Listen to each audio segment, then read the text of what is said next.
नमस्कार नागपूरकर, तुम्हा सगळ्यांचे स्वागत आहे. तर मित्रांनो, अनेक दिवसानंतर 41 अंशावर गेलेले नागपूरचे तापमान हे पुन्हा 2.5 अंशांनी खाली घसरले आहे. वेधशाळेच्या अंदाजानुसार आज पावसाची अपेक्षा होती, मात्र शरीरातून उकाड्याने घाम काढला, त्यामुळे नागरिकांची अस्वस्थता वाढली आहे.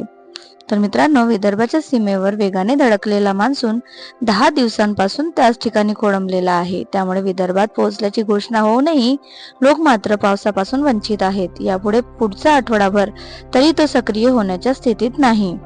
तर मान्सून हा 13 आणि 14 ला सक्रिय होईल असा अंदाज आहे, पण नागपूरसह पूर्व विदर्भात त्याचे आगमन होण्यासाठी 20 जून पर्यंत प्रतीक्षा करावी लागेल असे बोलले जात आहे. दरम्यान शनिवारी विदर्भाच्या काही भागात विजा आणि मेघगर्जनेसह तुरळक पाऊस होईल असा अंदाज होता, मात्र दिवसभर ढगांची मेहरबानी झाली नाही.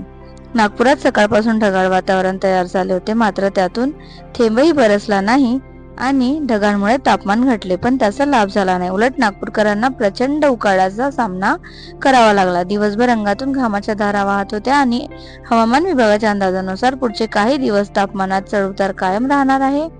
पारा 40च्या वर जाण्याचाही अंदाज आहे, त्यामुळे उकाड्याचा त्रास सहन करावा लागणार आहे. 16 जून ही मान्सून आगमनाची निर्धारित तारीख मानली जाते. यंदा वेगाने सक्रिय झालेल्या मान्सूनने लोकांचा भ्रमनिराश केला.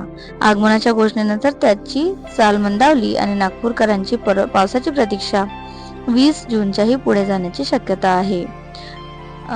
या सगळ्या गोष्टींमध्ये विजेचा लपंडाव सुद्धा सुरू होता. विजेचा लपंडाव त्रासदायक ठरला.